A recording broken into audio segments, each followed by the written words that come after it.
Escuta isso aqui. Um dos maiores bancos do Brasil dizendo: o pior está por vir. Gente, o pior está por vir. Apertem os cintos. Com uma previsão devastadora, sinalizando para uma recessão. O que mostra que o clima está ficando ruim para o governo Lula, porque está colocando a gente num buraco. As pedras já sabem que Alexandre de Moraes será sancionado com a lei Magnitsky. É esse dilema aí que a galera tá querendo ver, e eu também. Não tem mais como sustentar Alexandre de Moraes. Alexandre já era. Para essa semana podemos esperar algumas grandes emoções, espero que aconteça. E por falar em perder o mané, cassação de visto afeta a agenda de eventos de Barroso nos Estados Unidos. Bancos fazem consulta a escritórios de advocacia dos Estados Unidos para avaliar risco de sanções ao Brasil. Uma das preocupações no radar é com o risco de serem adotadas sanções individuais a instituições financeiras e proibições de operações. Bom, eu vi até algumas pessoas no direito, lá no X, pessoas, enfim, bem intencionadas, mas dizendo que não é possível uma sanção dos Estados Unidos a agentes do Brasil, isso não é possível, pererê parará. Pessoal, sim, é possível pela lei Magnitsky, pelas sanções OFAC, tanto que os bancos eles estão começando a se consultar com a escritórios aqui nos Estados Unidos, porque eles já estão vislumbrando o problema, o dilema que vai se colocar. Até as pedras já sabem que Alexandre de Moraes será sancionado com a lei Magnitsky. Isso significa que o nome dele vai constar lá das pessoas proscritas, pelas pessoas atingidas pelas sanções OFAC, que são aquelas pessoas que deixam de poder ter bens nos Estados Unidos, de poderem ter qualquer tipo de relacionamento com empresas americanas, o que inclui bancos, cartões de crédito, etc. e tal. Isso vai significar o quê? O regime continuando essa escalada assim, rumo ao abismo. O que vai acontecer no final das contas? Digamos que hoje venha a sanção Magnitsky contra o Alexandre de Moraes. Aí o Alexandre de Moraes lá, a Xandaré, louca, mais louca que o padre do balão, resolve lá dar uma decisão em seu interesse próprio, ou pede para algum coleguinha dar alguma decisão, dizendo, fica o diretor do Banco do Brasil proibido de desligar Alexandre de Moraes do seu cadastro aí de clientes. Fica proibido de praticar qualquer ato que exclua essa pessoa da sua lista de clientes. Aí vai se criar um dilema.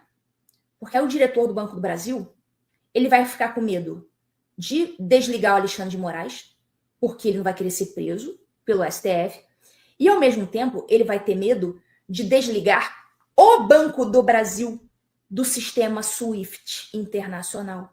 Ou seja, vai praticamente inviabilizar a existência do banco. Então, será que o Banco do Brasil... Aí é esse dilema aí que a galera tá querendo ver, e eu também. É isso aí, é esse ponto de esticada da corda que a gente quer chegar para ver para que lado que vai. Será que eles vão destruir o Banco do Brasil por conta de uma pessoa? E uma pessoa assim que já está nas últimas politicamente, funcionalmente, não tem mais como sustentar Alexandre de Moraes. Vão destruir o Banco do Brasil, por exemplo, para salvar um cachorro morto? Algo me diz que não. Algo me diz que não. Que o Banco do Brasil vai continuar inteirinho. Bonitinho. Mas assim, percebam que esse conflito que eu falei, ele pode ocorrer. Nada impede da besta fera ali no ataque de fúria, dar uma decisão, ele mesmo, de próprio punho, ali às vezes até na mão mesmo, papel de pão.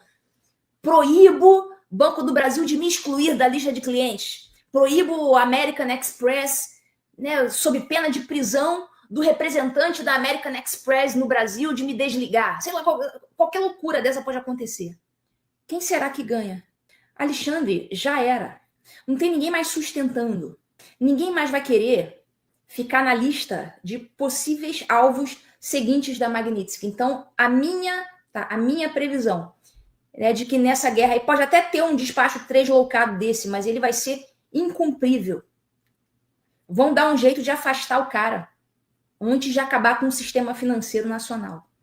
É isso que eu acho que vai acontecer. Mas esse despacho aí translocado, ele pode acontecer sim. Teve uma chinesa, essa senhora aí, olha, o nome dela é Carrie Lam. Ela foi chefe do executivo de Hong Kong. E essa mulher, ela foi sancionada em 2020 com a Magnitsky, porque ela tentou reduzir a autonomia de Hong Kong, né, violando direitos humanos dos habitantes de Hong Kong. Então, ela tomou uma Magnitsky na fuça. E veja você, até a China cumpriu. Ela ficou impossibilitada de ter conta bancária, de fazer qualquer tipo de transação, inclusive em bancos chineses. Então, vejam vocês, o Brasil vai ter o UnionPay da China. Isso aí já é para salvar o Alexandre. Eu estou mostrando aqui para vocês um caso concreto de uma senhora que tomou-lhe a Magnitsky na cara, porque violou direitos humanos da população de Hong Kong, tomou-lhe a Magnitsky, e a China não segurou a barra dela, não. Nem os bancos chineses seguraram a barra dela.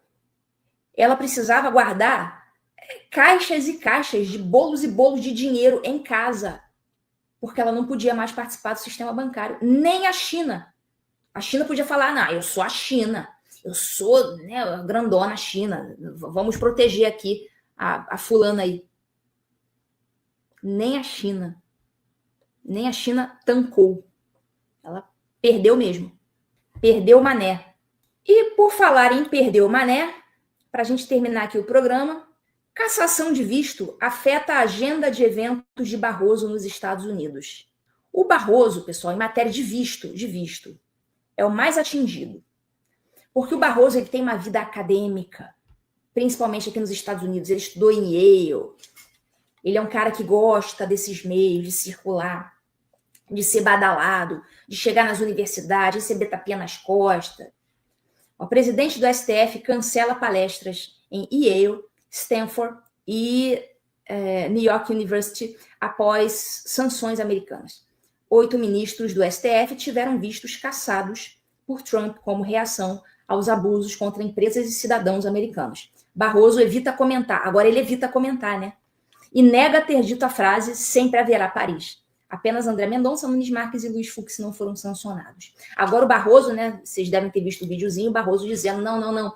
Nós não estamos comentando essas questões agora. Agora não está comentando, né? A água bateu no bumbum. Isso para o Barroso, pessoal, assim, eu acho que é pior do que ele perder o cargo de ministro do STF. É ele deixar de circular nesses ambientes acadêmicos, Harvard. Ele gosta de andar nesses ambientes, de ser aplaudido como um grande intelectual do direito, etc. Enfim, esse aí perdeu o mané de verdade. E tem um monte de especulação. O filho parece que realmente mora em Miami, trabalha num banco, né, uma coisa relacionada ao mercado financeiro, não sei exatamente, em Miami. Negaram que a filha dele ainda morasse nos Estados Unidos, dizem que ela voltou para o Brasil, mas enfim, o filho parece que não. Então aí surgiram rumores de que eles estariam numa embaixada do Brasil em Nova York, para não sofrer aquele constrangimento de ser deportado, de ir para a salinha, enfim. Mas enfim, são rumores que estão rolando aí e eu não tenho como garantir que isso esteja acontecendo. Certo? Mas enfim, para essa semana podemos esperar algumas grandes emoções, espero que aconteça. Espero que, além da Magnitsky, que está aí na boca do balão, além disso, saiam outras matérias sobre... Lembra o pendrive do Glenn? Que sumiu, né? Então, algo me diz que Folha de São Paulo não quer mais publicar, Estadão não quer publicar, Metrópolis não quer publicar, ninguém no Brasil quer publicar. Mas talvez um jornalista, um veículo do exterior queira publicar. Então, vamos esperar aí o desenrolar dos acontecimentos para essa semana. O presidente dos Estados Unidos, Donald Trump, estuda sancionar 3 ministros do STF com a Lei Magnitsky, que impõe restrições que vão do uso de cartões de crédito a transações em dólar. Além de Alexandre de Moraes, já citado publicamente pelo governo dos Estados Unidos, estão na mira da Casa Branca os magistrados Luiz Roberto Barroso e Gilmar Mendes. Washington avalia que, por presidir a Suprema Corte, Barroso teria parcela de responsabilidade por decisões de Moraes que, na concepção da Casa Branca, violariam direitos humanos. Gilmar Mendes, por sua vez, entrou na mira do governo Trump por ser o ministro em atividade mais antigo no STF.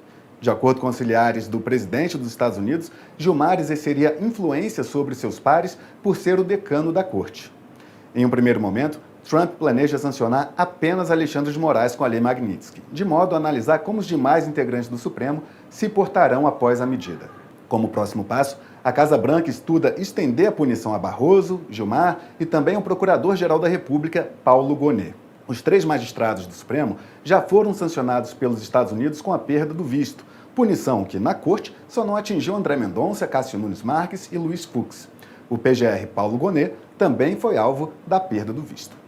Muito provavelmente, quando chegar nas eleições do ano que vem, o Lula perder as eleições, que tudo parece que está caminhando para isso, claro, tem muita água para rolar daqui até lá, a gente vai lembrar desse vídeo e vai entender o motivo, né? O Lula reiteradamente se recusou a fazer essas pontes com o governo norte-americano. Muita gente pergunta assim, mas isso é culpa do Eduardo Bolsonaro? Como é que pode um garoto ir lá para os Estados Unidos conseguir fazer tudo isso contra o Brasil? Sim, mas o Eduardo Bolsonaro só conseguiu esse ambiente fértil ali, Neila, porque o governo brasileiro não fez nenhum esforço para conversar com o governo norte-americano. Se esses laços tivessem se estreitado desde o início do governo Lula, certamente não haveria tanto espaço assim para a família Bolsonaro atuar. Então tem responsabilidade dos dois lados, mas nesse momento a gente tem que cobrar a responsabilidade de quem está comandando o Brasil, que errou ao não fazer laço. Quando o presidente Lula fala, eu não tenho nada para conversar com o Trump, eu não tenho nada para conversar com o Milei, que é aqui o nosso vizinho,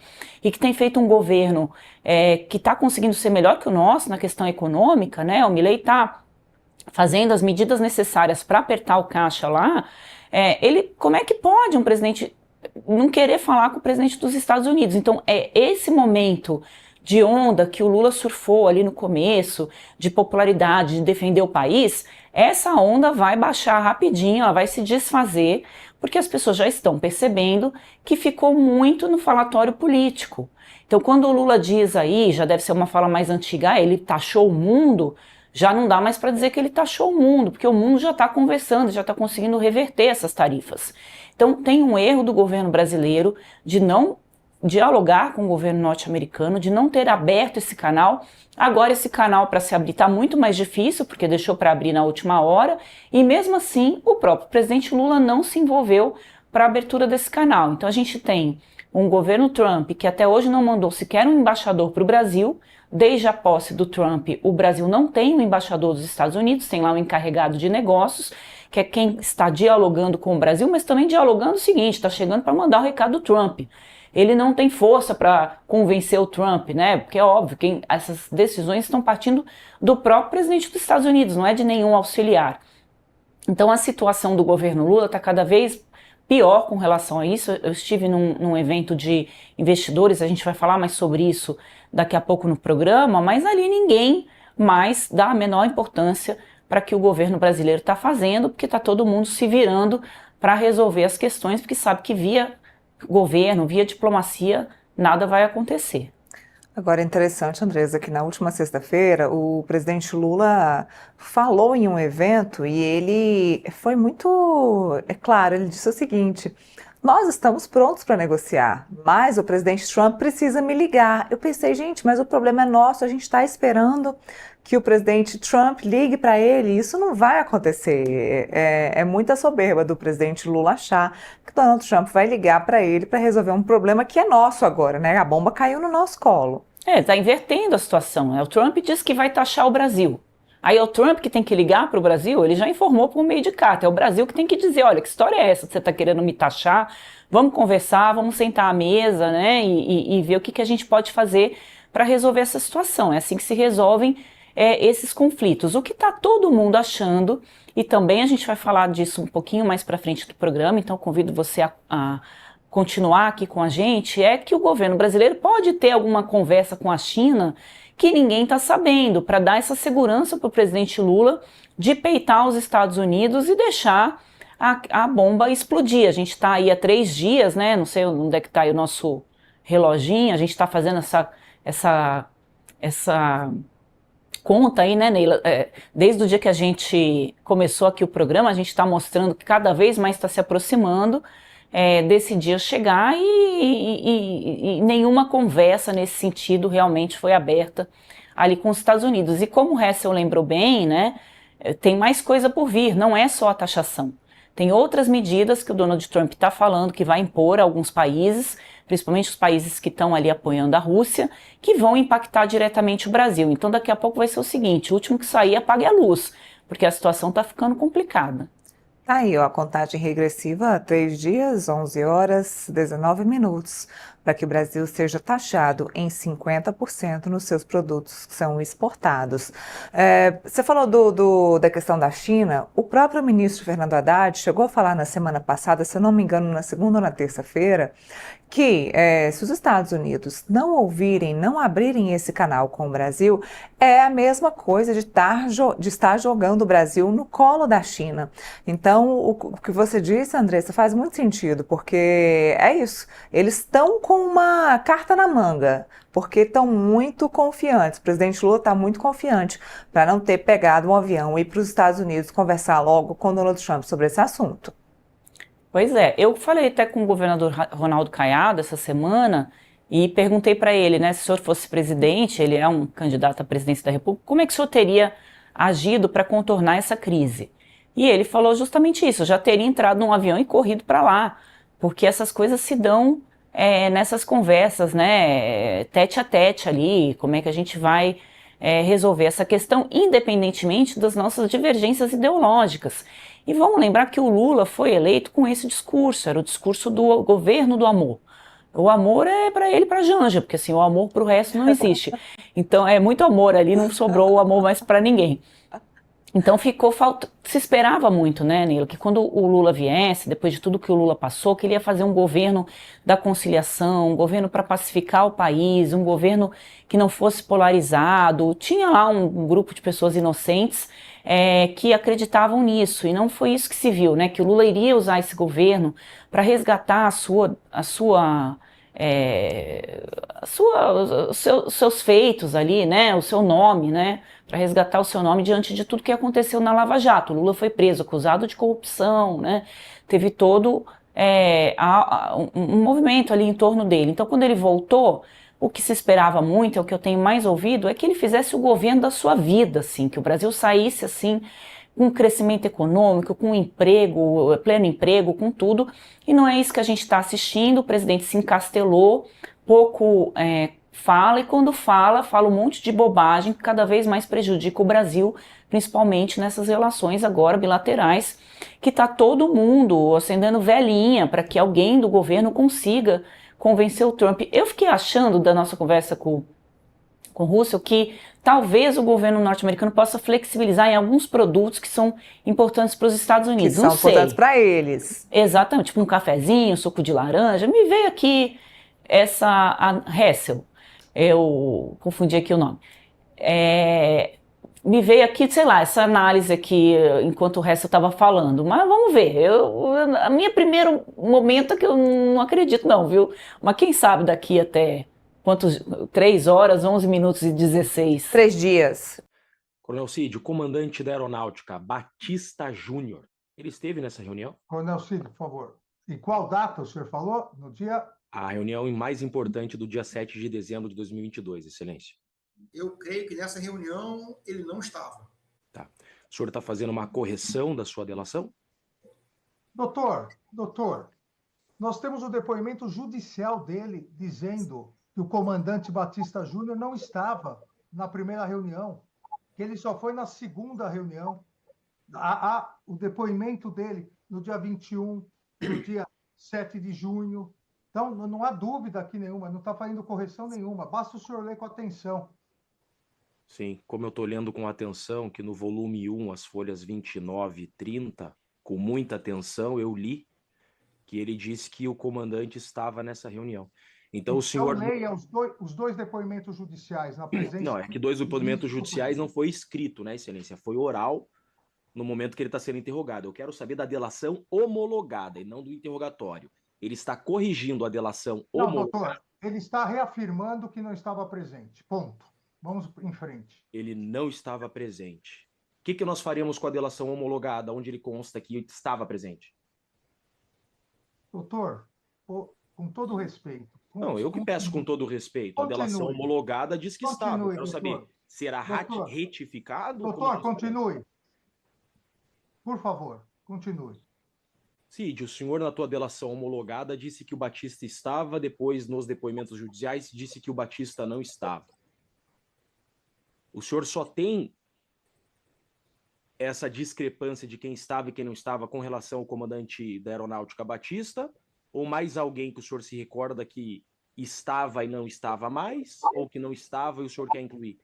Coronel Cid, não precisa responder. Próxima pergunta. Os senadores do Brasil nos Estados Unidos não tem reunião marcada com ninguém do governo Trump. Aí, como não tinha reunião nenhuma, o que é que eles fizeram? Se reuniram no hotel. Só entre eles. Como é que eu vou resolver a tarifa? Conversando dentro do hotel com os meus amigos brasileiros. Cara, é loucura, gente. A gente tá vendo assim, um mundo muito louco. Eu tenho certeza que você deve estar falando, mas será que isso aqui realmente aconteceu? Não é possível. Estamos vendo um momento de loucura, assim, generalizada. A sociedade enlouqueceu. O povo enlouqueceu. Não é piada. As pessoas estão loucas. Estão tratando isso aqui como se fosse algo normal. Reunião? Que reunião, cara? Vocês se encontram todos os dias no Senado? Que mané reunião? E o cara ainda me bate uma foto de short. De short. E obviamente faz a pose, né? Ó, vai bater a...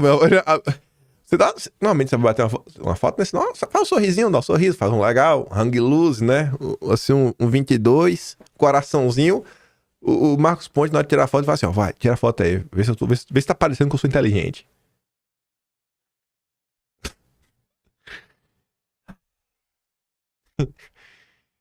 Ainda melhor, né? Se reúne entre eles em quarto de hotel. No quarto do hotel, viu? E fizeram o que depois nesse quarto, hein? Não fizeram ousadia não, viu? Ó vocês. Embaixadora Maria Luísa Viotti, que não tem acesso de alto nível no governo dos Estados Unidos, vai ciceronear senadores. Tem tudo pra não dar nada. Tem tudo pra não acontecer nada. Tem tudo pra não acontecer nada. Aí você sai, né? Pra o Metrópolis. Andresa Matais deve estar gostando nessa nova era. Ela aí que foi com tudo pago pra Lisboa, né, fazer propaganda fingindo, né, imparcialidade em relatar o Gilmar Palusa. Agora ela faz a mesma coisa para falar do XP Palusa. Brasília fala em axé e as empresas em IA. O que eu vi na XP Palusa? Mais uma peça de propaganda. Um indicativo de que o governo Lula já é página virada é que nenhum ministro petista estava presente. Isso é sintomático e não foi por falta de convite. Na prática, ninguém ali vai esperar sentado. O Geraldo Alckmin resolveu o tarifaço. Já está todo mundo pronto para isso. Se não vier, próximo assunto. Se vier, as consequências já estão precificadas. Até porque todo mundo sabe que ninguém vai para... até todo mundo sabe que ninguém para a China, né?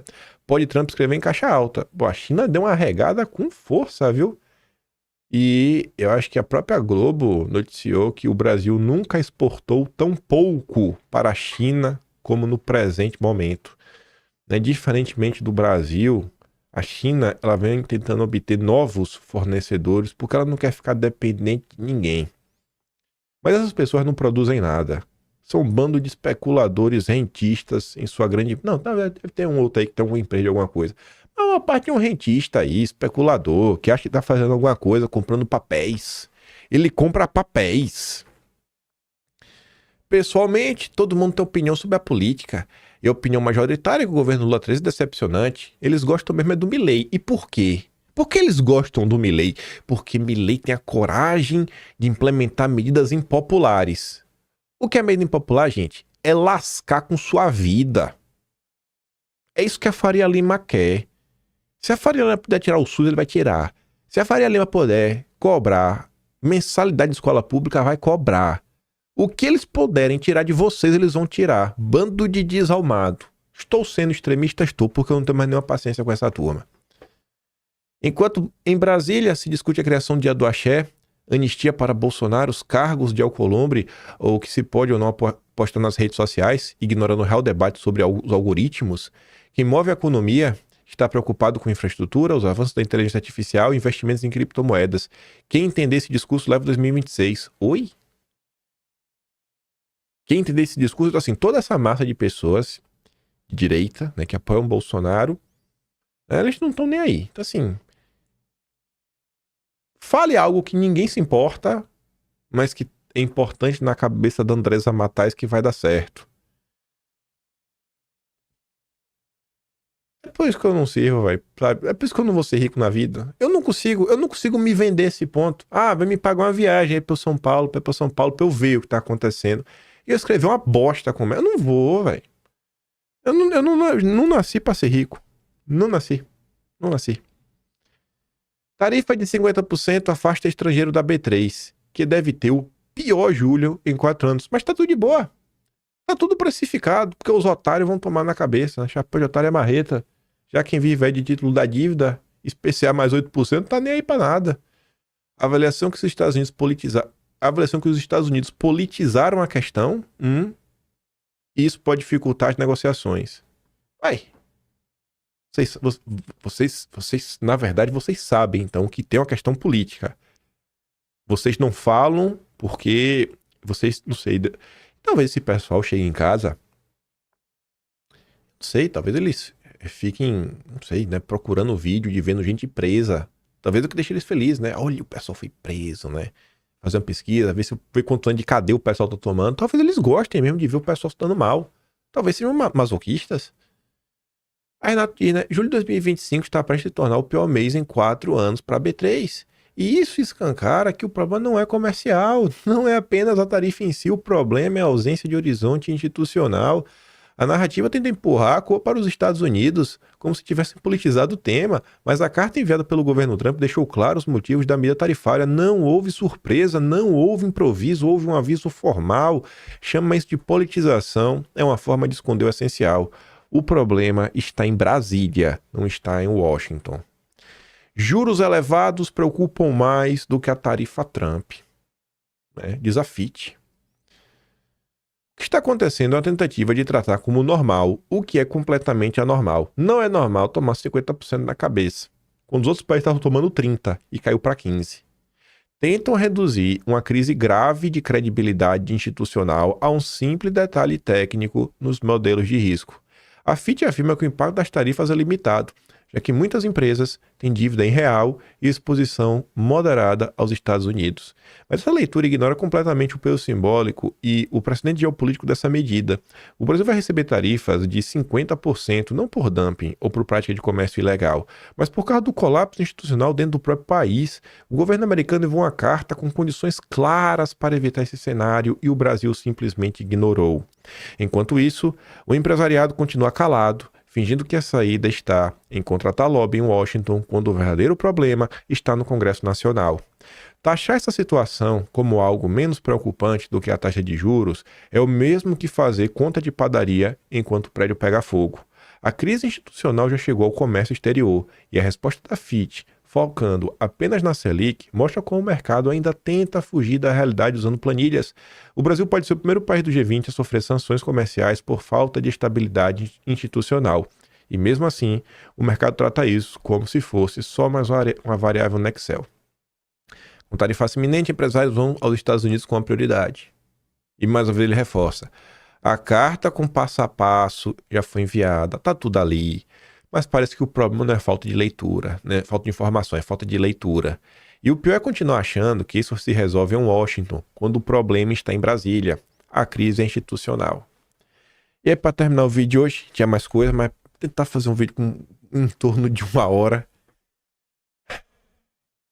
finalmente, um economista, que antes de ser economista é ser humano. Porque tá difícil encontrar algo assim, viu? Tá difícil encontrar uma pessoa da área econômica como Adolfo Saxida. Sobre as tarifas de Trump, acredito que essa é a chance de ouro para pacificarmos o Brasil.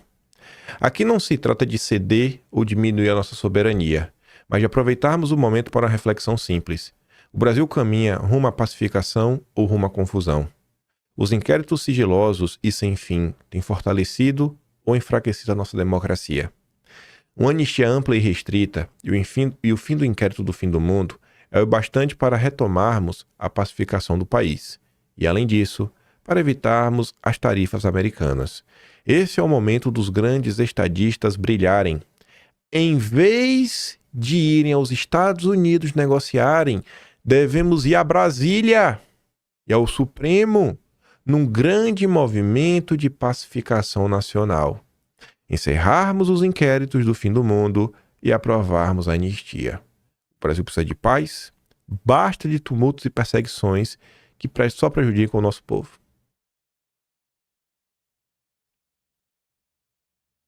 Infelizmente, a XP não chamou Adolfo Saxida para palestrar. Ele não é um governador democrático.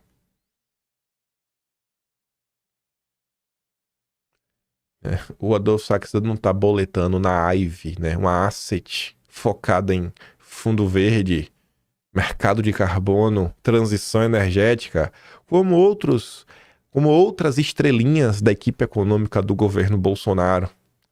O Adolfo Saxida, sei lá, tá lá isolado, né? É o único nome aí da equipe econômica do governo Bolsonaro que ao longo desses anos deu a cara a tapa em diversos momentos, rebatendo coisas, né? Mostrando que, além dos números e do próprio bolso, tem um coração que bate aí dentro dessa caixa torácica. Quando o Bolsonaro voltar em 2027, como é que Saxida tem espaço, sabe? A gente ter assim, um ser humano realmente assim, né? Pessoa que é ser humano, você vê, cara, esse cara é ser humano. Esse é ser humano. Esse aqui não tá pensando em boletar, não. Esse realmente consegue entender o que se passa nesse país. O que o Saxida tá falando, na minha concepção, é o óbvio. Mas a gente vive num mundo tão porco, tão podre, que até os aliados de primeira hora, pessoas que foram eleitas graças a Bolsonaro, viram as costas. Não são traidores, mas viram as costas com força. E aí, quando você vê uma coisa dessa, você tem que bater palmas. Você tem que falar, caraca, velho, eu tô emocionado com isso. Obrigado, Saxida. Obrigado de coração. E ele não se contentou só com isso, não. Ele ainda gravou um vídeo. Pra falar. Ah, que custa, bicho. Que custa. Ah, uma coisa que eu não vou comentar no vídeo hoje por causa do horário. Vou comentar super rápido. Super rápido. Poxa, porque eu já não comentei sobre o depoimento do Felipe Martins. Ontem... Mas o depoimento vai pro Atlas, prometo. Prometo não, vai mesmo, não tem nem o que prometer, já tá separado. O mistério do CBP aponta para lawfare. A Maria Anastácia O'Grady, do Wall Street Journal, ela escreveu um texto comentando aí sobre o caso do Felipe Martins, que ela fala de forma bem clara, né, que, cara, tem algo errado aí na questão da alfândega. Um documento, e ela fala do documento falso do Felipe Martins. Ela fala com todas as letras que, cara, ele embarcou no Brasil, né, lá para Curitiba, tava lá o cartãozinho, isso daí comprova que ele não tinha como ter entrado nos Estados Unidos, porque ele não tem como estar em dois locais ao mesmo tempo. Quando esses fatos foram levados ao conhecimento do Departamento de Segurança Interna, este concordou que o Felipe Martins não poderia, né, enfim, dar dois locais. Em junho de 24, o departamento removeu um registro de entrada incorreto. Este mês, ele reapareceu repetidamente no site do CBP de Orlando. Então, assim, alguém reinseriu o Felipe Martins. A verdade importa para o Felipe, pois ele está sendo investigado no Brasil pelo ministro. Como não há registro brasileiro da saída de Martins do Brasil, conforme exigido por lei, o ministro afirma que a entrada de Felipe Martins nos Estados Unidos, conforme alegado pelo CBP, demonstra que ele saiu do país às escondidas e poderia fazê-lo novamente, mesmo com documentos dos Estados Unidos lá, com disclaimer. Este documento não tem valor oficial para ser utilizado, né? É só uma sinalização. Para a justiça brasileira não importa. O ministro tem usado falsas alegações do CBP para rotular Felipe Martins como um risco de fuga. Naturalmente, os advogados do Felipe querem que o registro seja corrigido. Eles também querem saber quem criou as entradas fantasmas e quando A CBP se recusa a compartilhar essa informação. Por razões de segurança nacional dos Estados Unidos, o Departamento de Segurança Nacional também deveria querer saber. Não há nenhuma motivação americana óbvia para inventar uma viagem de Martins quando ela não aconteceu, mas alguém trabalhando dentro do CBP em nome de interesses políticos brasileiros opostos ao de Bolsonaro teria uma motivação. Com poucas evidências para sustentar a sua teoria de que Bolsonaro estaria tramando um golpe contra Lula, o ministro está se apoiando em acordos de delação para construir o seu caso. As coisas não estão indo bem, em áudio vazado em março, a principal testemunha que é o Cid, enfim, né, fala de coerção. Quando acusado por críticos de ações autoritárias, o ministro diz que está defendendo a democracia brasileira. E o Leonardo Coutinho fala o seguinte: quando a Casa Branca perceber que os sistemas de imigração dos Estados Unidos foram manipulados para ajudar a justificar a prisão de uma pessoa inocente no Brasil, descobrirá uma falha nos mecanismos de segurança que ameaça todos os Estados Unidos. Tenho certeza de que qualquer pessoa envolvida na fraude será processada por falsificação e por ameaça à segurança nacional dos Estados Unidos, que não é bobagem do lado de lá. Enfim, eu fico por aqui. Se gosta do meu trabalhinho, quiser dar um pouco mais, passar membro do canal, tem um Tony Faleu, tem um Patreon na descrição e tem um Atlas Brasileiro, kimpai.com.br. Enfim, tem muita coisa para comentar, tinha muita coisa, ainda tinha coisa nesse tempo que eu nem comentei. O editorial de hoje do Estadão, falando aí do isolamento, do bolsonarismo no Congresso. Vamos ver o que a semana nos reserva. Assim como vocês, sigo com nível de ansiedade nas alturas, não preciso explicar por quê, mas Deus, que o teu tempo seja logo, que o tempo de Deus seja logo. Deus, teu tempo aí, seja hoje, quem sabe, né? Amém, amém, né? Sem querer mandar na ordem do dia, mas vamos nessa, né? Vejo vocês amanhã, aquele grande beijo e abraço, tamo juntos, valeu meus amigos, fui.